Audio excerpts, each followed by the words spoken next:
Muy buenas tardes. Vamos a dejar que nuestros chicos pasen a ISM y a nuestras clases dominicales, y nosotros, los no tan chicos, nos vamos a quedar en el salón. Así que vayan abriendo sus Biblias en Génesis capítulo 19, porque hoy el capítulo está duro. Así que vamos a leerlo y vamos a volverlo a leer y todo lo que sea necesario. Que el Señor le bendiga, mi hermano y mi hermana en Cristo. Vamos a seguir estudiando el libro de Génesis capítulo 19. Es una historia una narración de hechos reales que usted y yo posiblemente hemos escuchado y leído de diferentes maneras, y hoy vamos a dejar que el texto nos informe de no solamente el contenido de verdad que está allí, pero también el propósito de Dios detrás de esta narración. Capítulo 19. Voy a leer, el pastor Miguel nos compartió la primera parte de esta historia. Esta específica narración va desde capítulo 18 y 19. Esta es la segunda parte. La primera parte es el juez justo, y es capítulo 18. Entonces, para conectar ambas secciones, ¿qué le parece si leemos desde el 29? Y de allí voy a leer luego los siguientes 18, 29, y luego entro en los primeros 14 versículos del 19. ¿Están allí? Muy bien. Y dice así, versículo 18, 29. Abraham le habló de nuevo.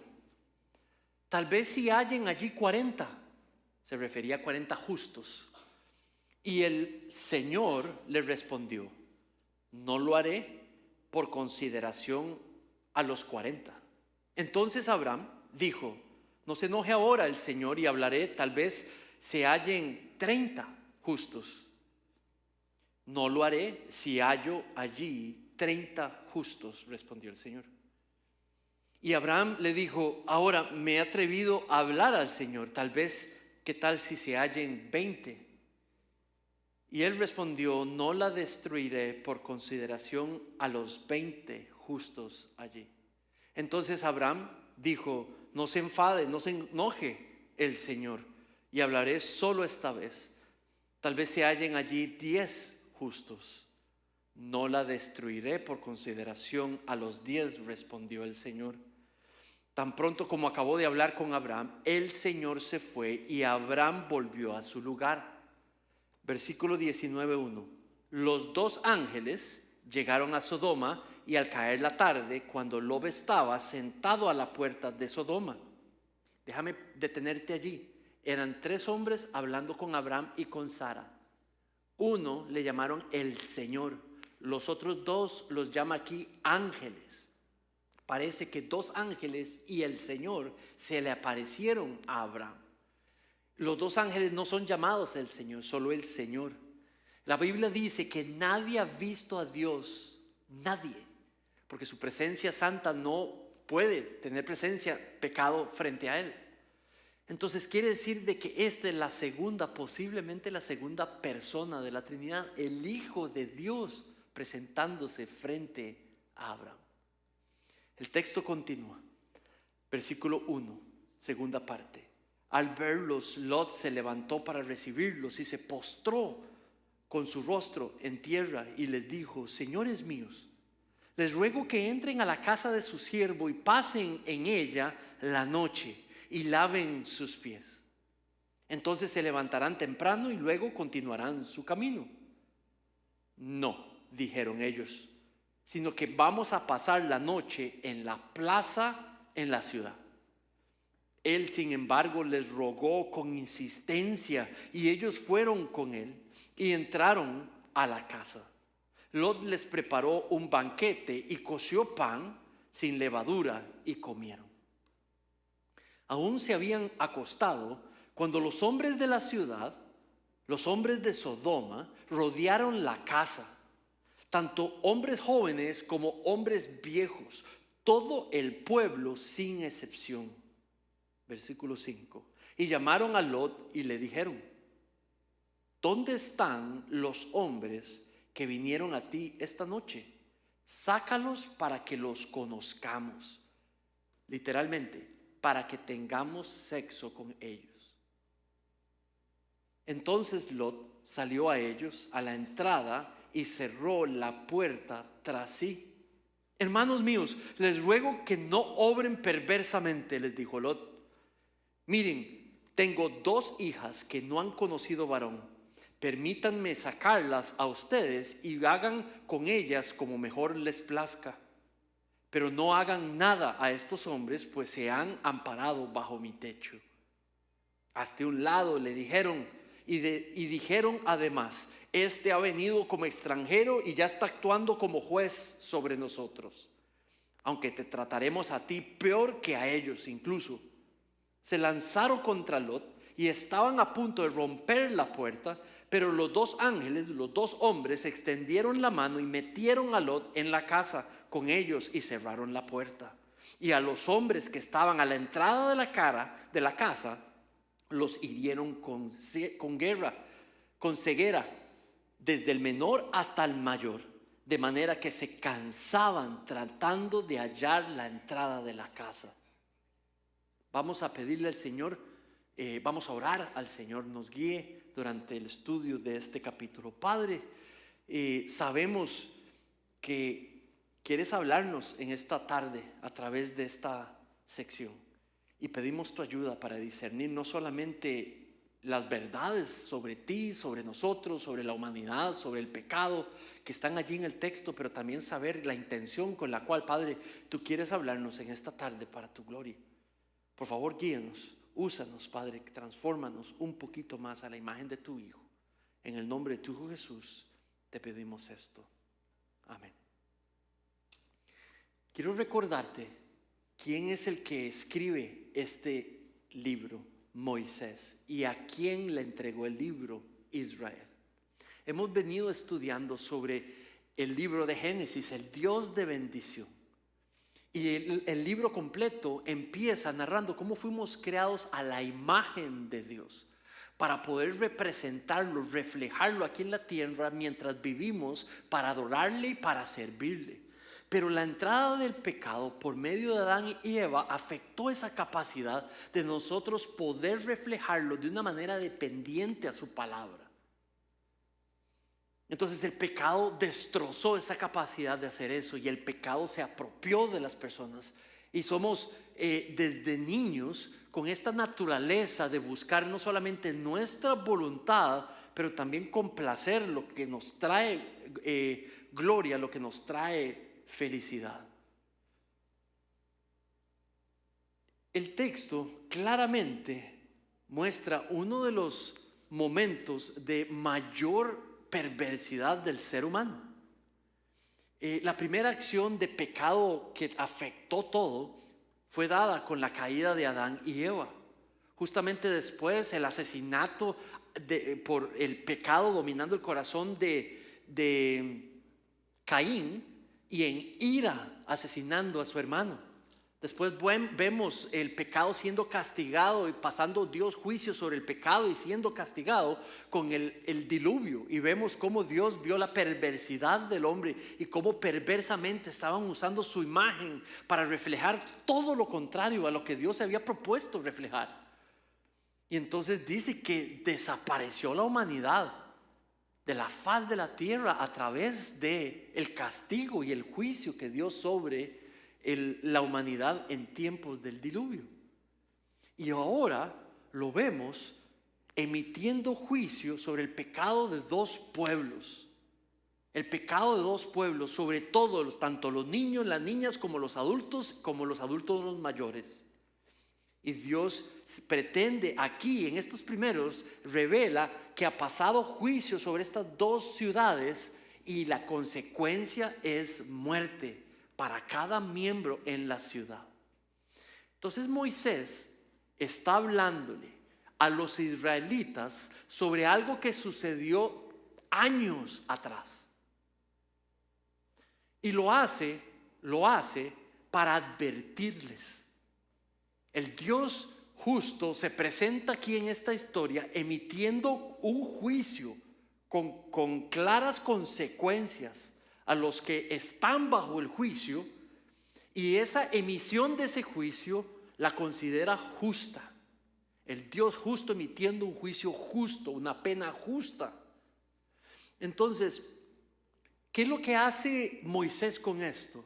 Moisés está advirtiendo a Israel que Dios los va a llevar a una tierra nueva, a una tierra que les ha prometido al pueblo de Dios, pero que en ese lugar moran naciones alrededor, en esa tierra, naciones que viven en una depravación.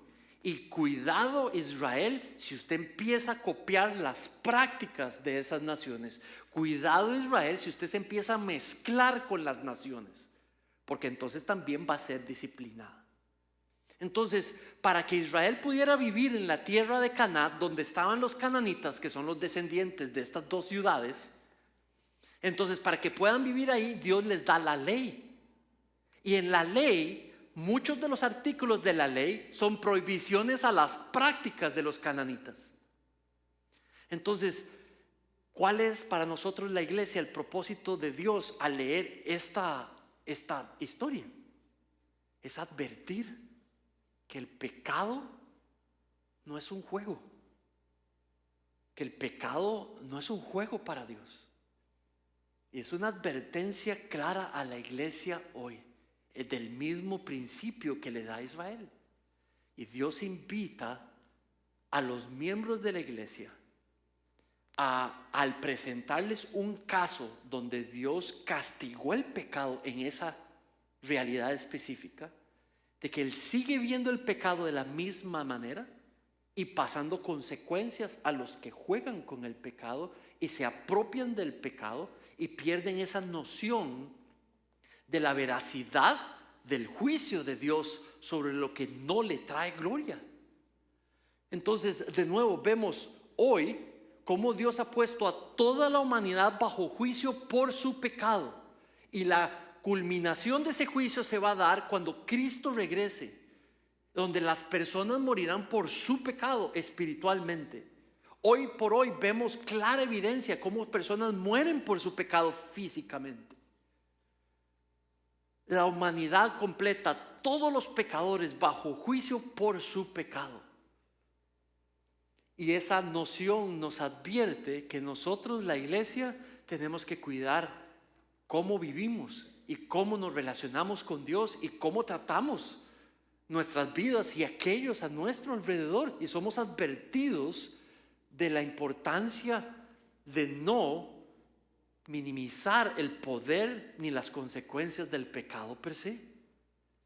Entonces, en nuestro texto vemos inicialmente cómo los dos ángeles entran en la ciudad. Lot los invita a pasar a la casa, no solamente porque tiene un sentido de hospitalidad del extranjero, del inmigrante, pero al mismo tiempo porque posiblemente sabe la naturaleza de las personas que están en la ciudad. Entonces también posiblemente los trata de salvaguardar. Pero entonces la narración empieza a describir cómo los lleva a la casa. Parece que Lot es un hombre piadoso, en el sentido que puede reconocer que la manera de vivir de los sodomitas o de gomorrienses, ¿verdad? La manera en la que vive simplemente no es agradable a Dios y más bien los protege. Ahora, lo que vemos también es la naturaleza de los corazones de las personas de la ciudad. Dice que los hombres, jóvenes y adultos, sin excepción en la ciudad, queriendo decir que esta es una cultura y una ciudad que simplemente vive bajo el dominio del pecado, entregada al pecado. Y dice que estos hombres vienen y preguntan por los dos ángeles. Posiblemente hay una atracción específica en el semblante o en la imagen que presentan estos dos ángeles, y dicen y vienen a pedirle a Lot se los entreguen como si fueran una posesión, se los entreguen para ellos violarlos. Hombres queriendo violar a otros hombres. Y Lot se presenta, les dice que no y se enfurecen. Y se enfurecen, o sea, donde se sienten juzgados por Lot, entonces se enfurecen, cancelan a Lot y más bien les dicen, ahora a ti te vamos a hacer inclusive peor. Déjame describirte cómo en otros aspectos la Biblia ve a las personas en esta ciudad. Mire Ezequiel, Dios envía a Ezequiel cientos de años después a confrontar a Israel por su pecado, por copiar el pecado de las naciones. Y miren lo que dice. Estoy en la versión en inglés.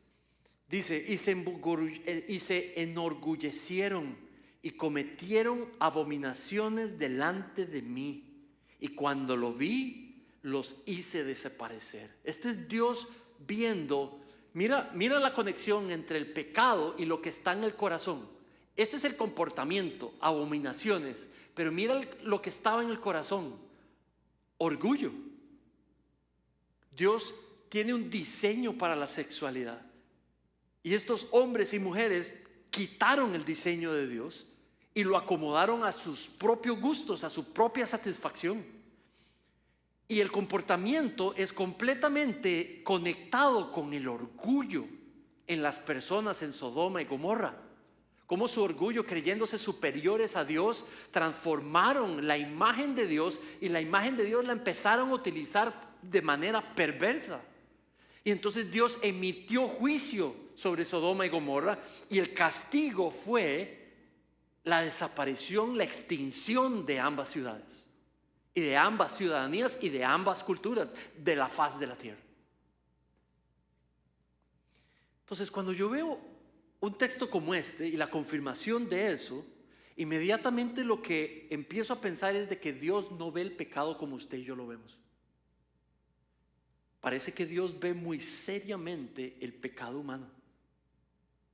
Parece que nosotros, los seres humanos, y Dios no odiamos el pecado de la misma manera.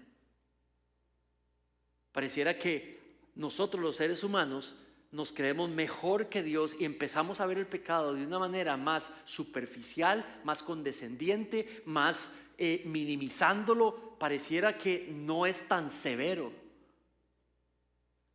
Mira lo que la ley, a través de la ley, Moisés le enseñaba al pueblo de Israel que escuchó la historia sobre Sodoma y Gomorra.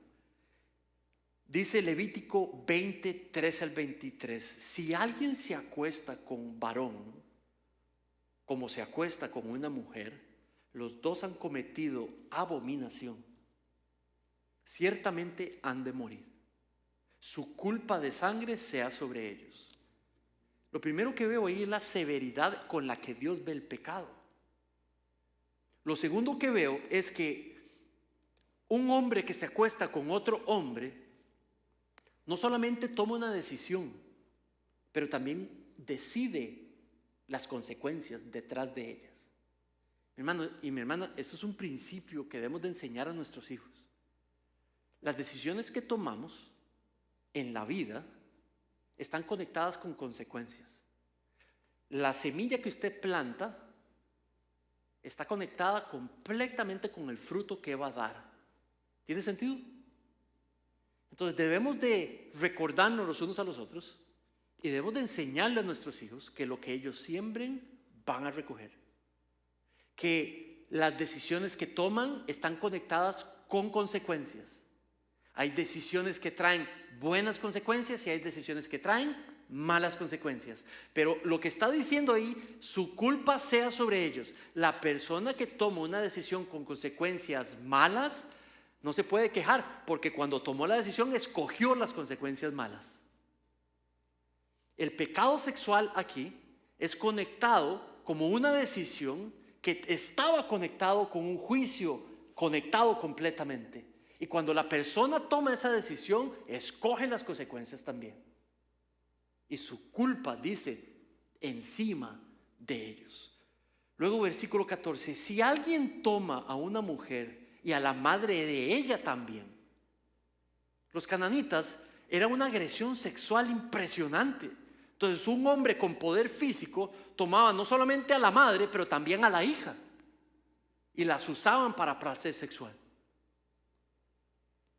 Entonces, sabiendo que está enviando Moisés a Israel a vivir en medio de estas naciones, pone la ley y dice: si alguien toma a una mujer y a la madre de ella, es una inmoralidad, y ellas serán quemadas para que no haya inmoralidad entre ustedes. Si alguien tiene trato sexual con un animal, ciertamente se le dará muerte, también matarán al animal. Si alguna mujer se llega a un animal para tener trato sexual con él, matarás a la mujer y al animal, ciertamente han de morir. Su culpa de sangre sea sobre ellos. Si sigues los siguientes versículos, hablas de hombres que de pronto vienen y se acuestan con la esposa de su tío, o con sus hijas, o con la esposa de su hermano, de una manera pecaminosa, o sea, una perversión sexual impresionante. Habla del adulterio. La ley empieza a mostrarle a usted y a mí lo que practicaban los cananitas y lo que practicaban las naciones alrededor. Las personas, esto era parte de la religión cananita. Sus dioses, la manera de adorarlo era a través de actos sexuales. Entonces la adoración era una adoración que tenía un montón de tipificaciones sexuales. Entonces entrenaban a los niños y a las niñas desde muy chiquititos a cometer esta perversión.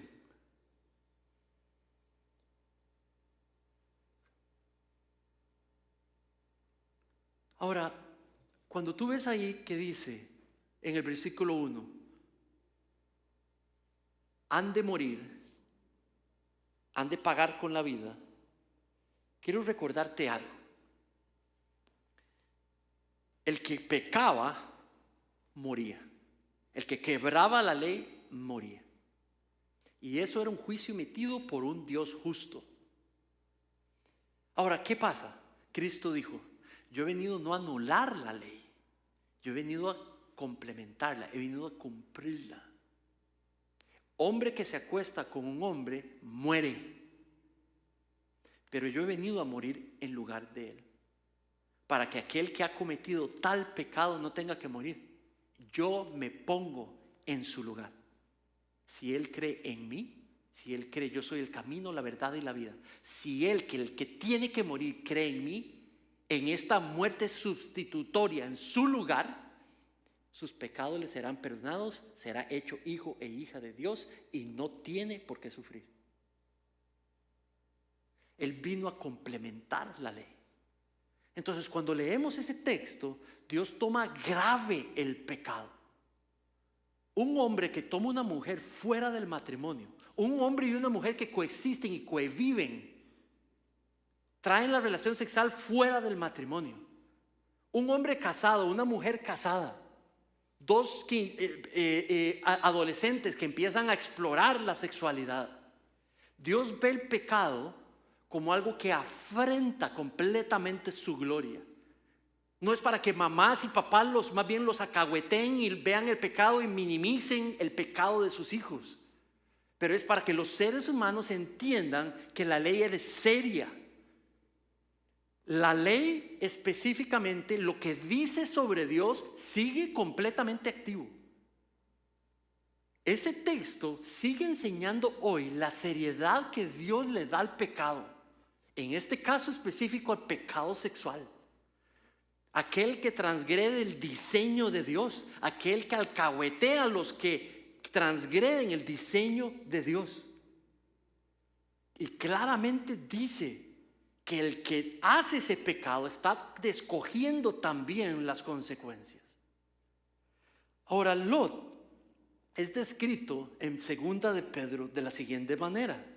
También Sodoma y Gomorra, dice, este es el apóstol Pedro, también condenó a la destrucción las ciudades de Sodoma y Gomorra, reduciéndolas a cenizas, poniéndolas de ejemplo, mira eso, poniéndolas de ejemplo para los que habrían de vivir impíamente después.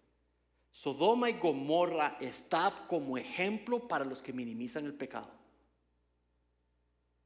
Para los que lo minimizan, lo permiten, lo practican, se entregan a él. Para que sean advertidos. Versículo 7. Además rescató al justo Lot, abrumado por la conducta sensual de hombres libertinos. Porque este justo, por lo que veía y oía mientras vivía entre ellos, diariamente sentía su alma justa atormentada por las iniquidades de ellos. El Señor pues sabe rescatar de tentación a los piadosos y reservar a los injustos bajo castigo para el día de juicio. Todo ser humano, mis 3 hijos, mi esposa y yo, nacimos bajo el juicio de Dios, porque somos pecadores. Esos 3 chiquitos, tan lindos que se ven y todo, son 3 pecadores que están bajo el juicio de Dios. Sus hijos, yo sé que usted los ve como lo más bonito del mundo, pero son pecadores bajo el juicio de Dios, nacidos bajo el juicio de Dios. La Biblia describe que el que nace lleno y dominado por el pecado. Y entre más años, más desarrolla el pecado. Cuando usted ve a la persona que está a su izquierda y a la derecha, es una persona que, aunque sea tan simpática y tan buena gente y tan lindo y tan linda, es una persona que nació bajo el juicio de Dios. Entonces, ¿qué es lo que pasa? Que Dios envió a su Hijo para traer libertad de la pena de ese juicio, para traer perdón a la pena causada a Dios, para traer perdón a la agresión contra la gloria de Dios y contra su imagen, y para que no tenga que pagar las consecuencias de ello.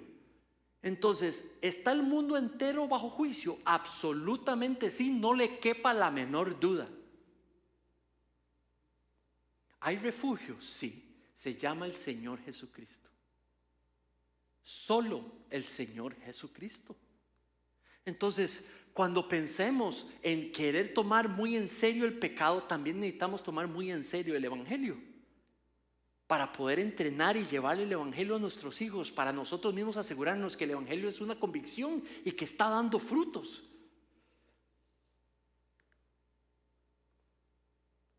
Ahora, también vemos allí que las enseñanzas del mundo pueden corromper el pensamiento incluso de los que son miembros del pueblo de Dios. Mira el versículo 15. Antes de entrar al 15, ¿viste lo que Lot hizo? La solución que Lot encontró. Vio la acción de los hombres de Sodoma y Gomorra y lo que querían hacer, y volvió a ver a sus hijas y decidió que esa era una mejor opción. Tomar a sus 2 hijas y presentarlas, y dice ahí muy claramente, para que hagan lo que quieran con ellas. Entonces, segunda de Pedro describe a Lot como alguien que se luchaba con las perversidades de afuera de su casa. El hecho de que él no permitiera que los tomaran, ya dice que él veía el bien del mal. Entonces era un hombre que, aunque su fe era mucho más inmadura que la de Abraham, aún así Dios se la contaba como una fe sincera. Ahora, cuando comparas a Abraham y a Lot, claramente Lot está recogiendo los frutos de lo que sembró.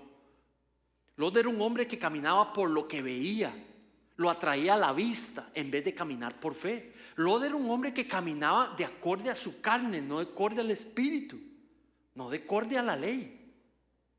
Entonces, ahora si dice allí que se casó, porque cuando entró estaba soltero, quiere decir que conoció una mujer cananita y se casó con una mujer cananita. Y quiere decir que estas 2 hijas también crecen en la cultura cananita. Se mezcló con aquellos que no son del pueblo de Dios. Entonces minimizó el pecado en él, minimizó el pecado en otros, se creyó más sabio, y ahora vemos la primera afectación en una de sus maneras de ver el valor de la vida. el valor de la vida para los sodomitas era 0. El valor de una vida que tiene la imagen de Dios y refleja a Dios, 0. Pero ¿cuál es el valor de vida para Lot de sus hijas? 0. Quiere decir de que su moral se afectó. Su moral se corrompió. Aquel que incluso era llamado a reflejar a Dios. ¿Por qué? Porque se puso a vivir entre aquellos que simplemente vivían para la oscuridad, no para la luz de Dios. Mira lo que el Nuevo Testamento nos muestra sobre esto.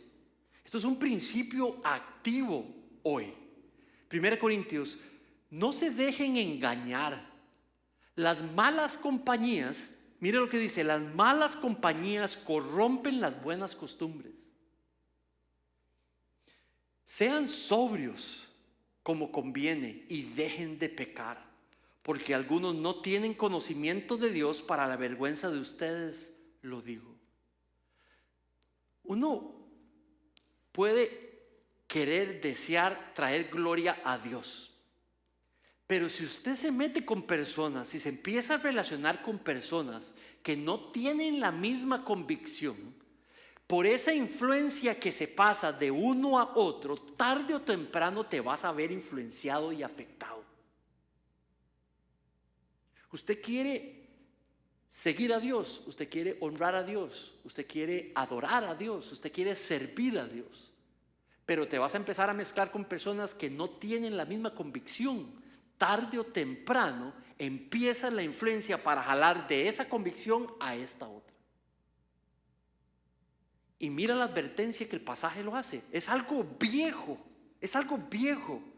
Si usted quiere, hablo a la gente soltera aquí presente. Si usted quiere a alguien que lo invite diariamente a ser alguien mejor para la gloria de Dios, a depender más de Dios, a amar más a Dios, a ser humilde, a ser sincero, a decir la verdad, a buscar el bien, a proteger al débil, a amar al que necesita ayuda, a ser servicial, a atacar el orgullo. Si usted quiere eso, necesita estar con alguien que teme a Dios. No le puedes pedir eso a alguien que no cree en el Señor, que no ha sido transformado por el Evangelio, que no tiene temor de Dios. Va a ser completamente lo contrario. ¿Qué tiene en común la luz de la oscuridad? Si aún así decides escoger y estar con gente que no busca la luz, tú estás escogiendo también las consecuencias de eso. Y vas a cargar las consecuencias de eso. Y vas a pagar el costo de eso. Esto se trata sobre escogencias. Y las escogencias tienen malas y buenas consecuencias. Y es aquí donde te lo digo, porque lo he practicado en persona. La sabiduría tal vez no la veía en ese momento, pero mi escogencia tiene consecuencias, buenas o malas. Cuando escoges algo, escoge las consecuencias que contrae con ellas. Y las vives y las pagas. Si ustedes quieren una vida espiritual genuina, escojan una mujer y un hombre que teme a Dios, que es maduro y madura en el Señor, que es un hombre de iglesia, un hombre de Dios, una persona temerosa de Dios, o una mujer temerosa de Dios que busca a Dios, que quiere honrar a Dios. Y apártense de las amistades que les invitan a hacer totalmente lo contrario. Sea radical en lo importante. Sea radical en lo importante. El problema de ser legalista es cuando usted es radical en las cosas pequeñitas y que no son importantes. Pero esto de con quién usted se sienta y con quién usted hace amigos es algo de vida o muerte. Es algo de vida o muerte. Saben, las personas que han llegado a practicar drogas, en un porcentaje alto no es porque se les ocurre un deseo de hacerlo, sino es más bien por la influencia de aquellas personas alrededor. Es por el reto a que lo hagan. Es por el reto a que lo experimenten y después, si quieren, no lo practican más. Las estadísticas no es tanto el deseo de practicar drogas, es porque alguien más los retó a hacerlos o los influenció a hacerlos, a probarlo, a hacer el primer paso y después de ahí todas las consecuencias. Igual funciona, es pecado. Igual funciona el pecado. El diablo lo que hace es que baja la severidad del pecado y lo presenta como algo que no es tan malo, que sí se puede tocar, que sí se puede probar y que nada va a pasar. Y eso empieza por medio de la influencia de personas. Cada uno de ustedes sean radicales, saquen al que no es de Dios del círculo de influencia y metan personas que son temerosas de Dios. Mira Romanos 12, 1 al 2. Por tanto, hermanos, les ruego las misericordias de Dios que presenten sus cuerpos como sacrificio vivo y santo. Usted sabe lo que es tener una novia que lo esté a usted siempre empujando a eso. No va a ser mejor compañera de vida que alguien que siempre te va a estar apuntando a eso. O un hombre temeroso de Dios que siempre te va a estar animando a que lo que hagas con tu cuerpo, con tu vida, con tus pensamientos, con tus palabras, que sea como un sacrificio vivo y santo delante de Dios. Eso es alguien de bien para tu vida.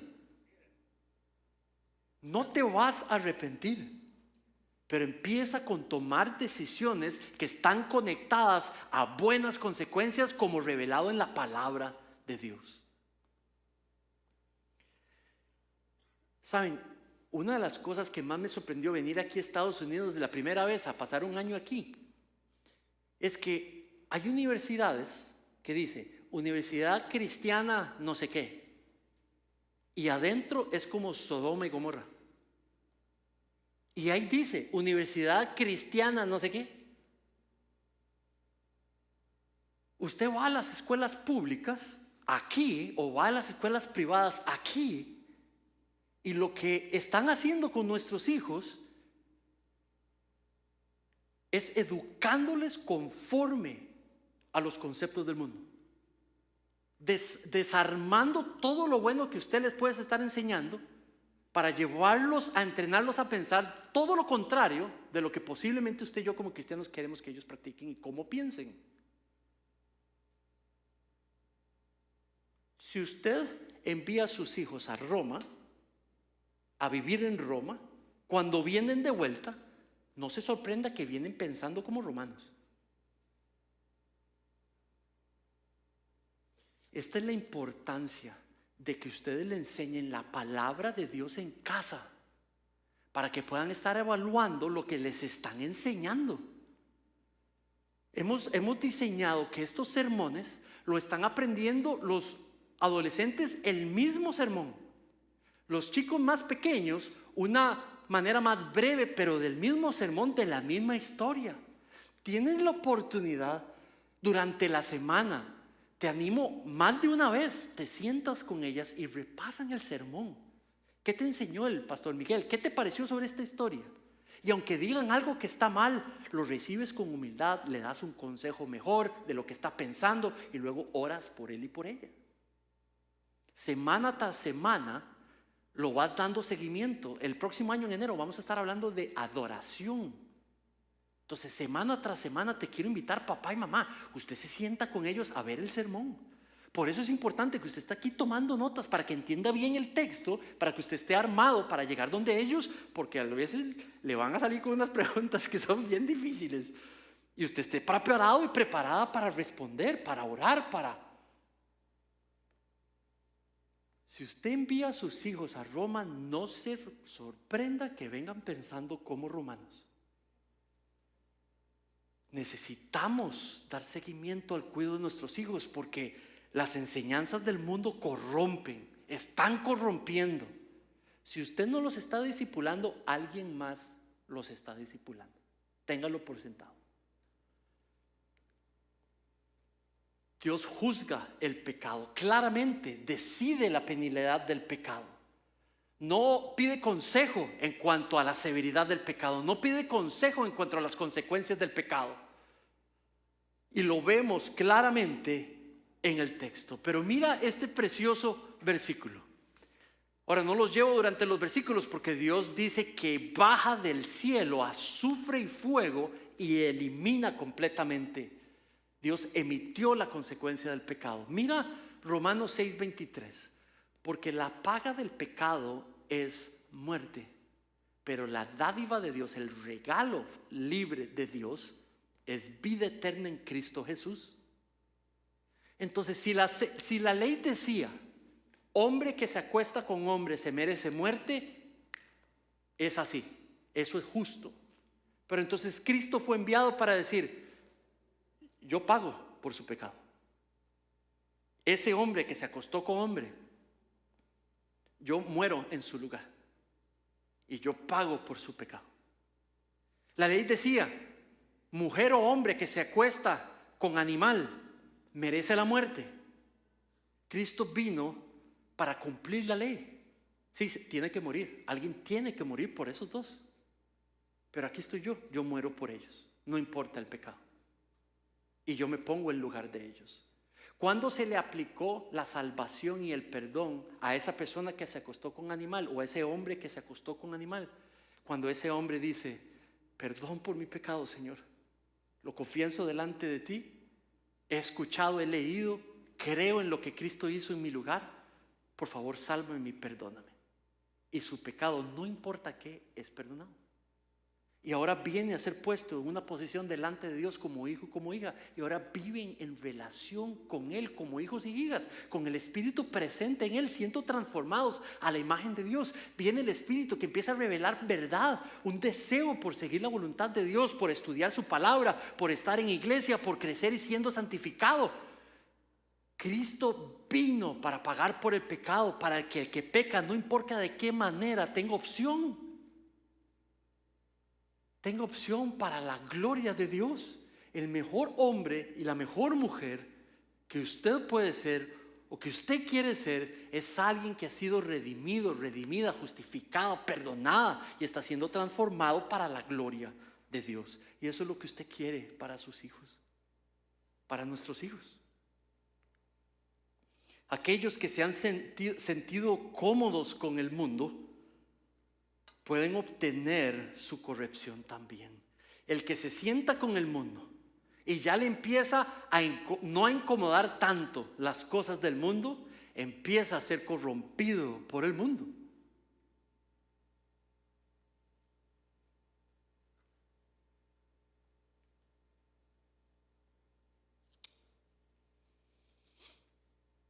Saben, yo eso lo he probado en persona. Me enseñaron a odiar algo, yo odiaba algo y me empecé a sentar con personas que no lo odiaban tanto y que lo minimizaban, y porque éramos amigos y yo los quería y ellos me amaban, entonces empecé a practicar hasta por ese amor por ellos las cosas que ellos no querían tanto. Empecé a escuchar las enseñanzas de mi papá y se empezaron a hacer menos fuertes, menos fuertes, menos fuertes, y empecé a practicar esto que ellos tanto querían que yo practicara. El que se sienta a comer con el mundo y a estar con el mundo empieza a ser corrompido con el mundo. Eso es una fórmula. Sodoma y Gomorra era una sociedad completa decidida ¿a qué? Decidida a hacer con sus cuerpos lo que quisieran, lo que deseaban. Estamos en una sociedad donde está bien que un niño y una niña, y lo voy a traer a nuestra cultura latina. Estamos en una cultura latina donde que una niña de 11 o un niño de 11 exploren sexualmente no es tan malo. Estamos en una sociedad latina donde que dos niños sean novios y se empiecen a explorar no está tan malo. Que adolescentes empiecen a practicar sexualidad no está tan malo. No es tan grave. Que una persona tenga sexo fuera del matrimonio o inclusive en adulterio no es tan malo. Que una niña con una niña, que un niño con un niño no es tan malo. Y lo peor de la parte latina es que es como un tabú hablar del tema.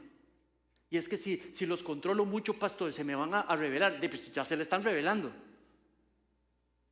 ¿Y usted qué cree que les están enseñando a las escuelas? A hacer a lo santo y lo que trae gloria a Dios. O sea, el que se sienta con el mundo empieza a ser corrompido por el mundo. Mira Romanos 24. Por lo cual Dios los entregó a la impureza de la lujuria en sus corazones, de modo que deshonraron entre sí sus propios cuerpos, porque ellos cambiaron la verdad de Dios por la mentira y adoraron y sirvieron a la criatura en lugar del Creador.